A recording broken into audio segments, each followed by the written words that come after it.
रहुई प्रखंड के सुपासंग पंचायत के बेलदार टोली और दोसूद पंचायत पहुंचने पर पूर्व राजद विधायक पप्पू खान का कार्यकर्ताओं और ग्रामीणों ने पप्पू खान जिंदाबाद के नारों के साथ गर्मजोशी से स्वागत किया।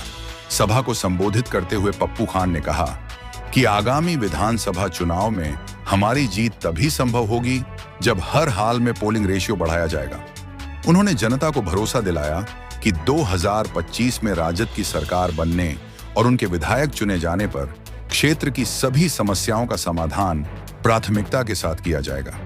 वहीं पासवान टोला की जनता ने बताया कि वर्तमान विधायक ने पिछले 20 वर्षों में क्षेत्र की अनदेखी की है।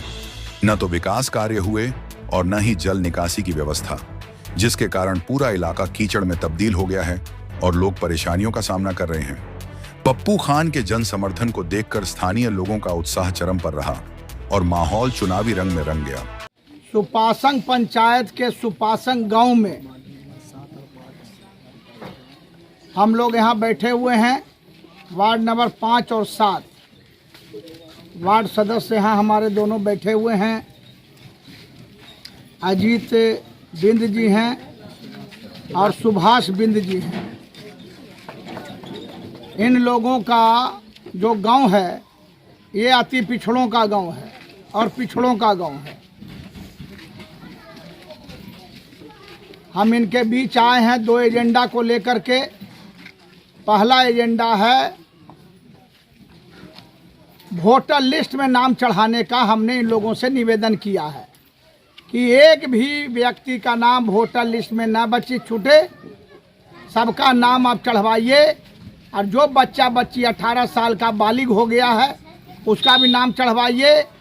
अगर आपने वोटर लिस्ट में नाम छोड़ दिया तो आने वाले दिन में आरएसएस की सरकार, बीजेपी की सरकार एनआरसी लागू अगर करेगी भारत में, तो जिसका भी नाम वोटर लिस्ट में नहीं रहेगा उनके बारे में कह दिया जाएगा कि ये नेपाली हैं, बांग्लादेशी हैं, पाकिस्तानी हैं, तो आपको देश छोड़ के जाना पड़ेगा।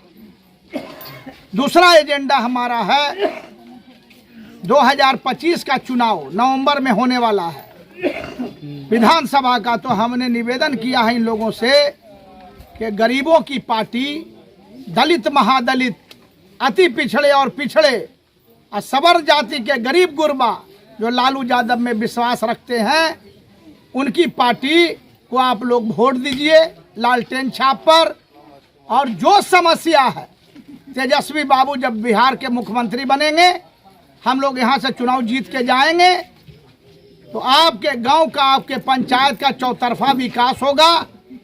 पहला एजेंडा इन लोगों का है कि यहाँ जो पुल बना है अंडरपास रेलवे का, उसमें आए दिन लूटपाट होता है, पानी भर जाता है, आवागमन बाधित होता है।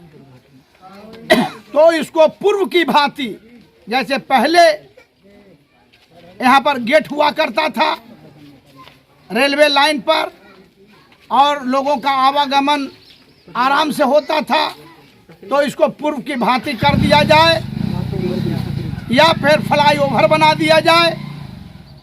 और दूसरा मुद्दा इनका है कि इनके गांव में कोई मैरिज हॉल नहीं है, सामुदायिक भवन नहीं है, तो कोई बेटी का बारात आता है तो बारात ठहराने की जगह नहीं है। और कई गली, कई नाली जर्जर हालत में है। दयानंद बिंद जी ने अभी बताया और हमारे वार्ड सदस्य ने बताया कि 20 साल से यहाँ के विधायक माननीय डॉक्टर सुनील कुमार जी बने हुए हैं, लेकिन 10 ईंटा भी विकास के नाम पर इन्होंने इस गांव में, इस पंचायत में नहीं लगाया। इस वार्ड में 1 ईंटा नहीं लगाया और कोई विकास का काम नहीं किया 20 साल के अवधि में। तो हमने वादा किया है इन लोगों से कि राष्ट्रीय जनता दल गरीबों की पार्टी है, गरीबों के विकास के लिए वो सोचती है।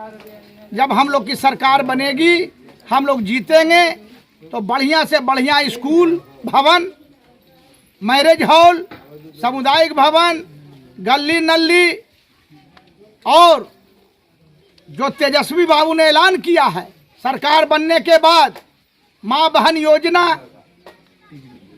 2500 रुपया प्रति महीना, वृद्धा पेंशन विधवा पेंशन 1500 रुपया महीना, 200 यूनिट बिजली बिल, 200 यूनिट बिजली फ्री हर जनता के लिए, और गैस सिलेंडर जो 1200 में मिलता है वो 500 में मिलेगा, और सैकड़ों योजना इसमें है जनहित के लिए।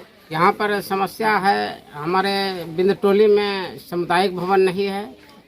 कोई भी विधायक जीतते हैं सब बोलते हैं कि बना देंगे, अभी तक कोई विधायक नहीं बना पाया। समस्या है ये धमौली और रहुई रोड बीच में सुपासंग फाटक है, जहाँ पर एक पुल बना दिया गया, और उस पुल में अभी कुछ दिन पहले बहुत पानी भर गया था, फिलहाल उसको सुखाया गया है, लेकिन आध में उसमें आते जाते हैं तो बहुत कष्ट होता है। कोई गिर जाते हैं फिसल के, कोई कीड़ा मकोड़ा रहता है, अंधेरा रहता है, रात में बहुत डर लगता है, और उधर से गाड़ी आता है तो गाड़ी चढ़ नहीं पाते हैं, ये ई रिक्शा वाला गाड़ी लोग ढकेल के चढ़ाते हैं गाड़ी को, तो वहाँ से उतर जाते हैं, बहुत सा आदमी वहाँ पे गिर भी गया।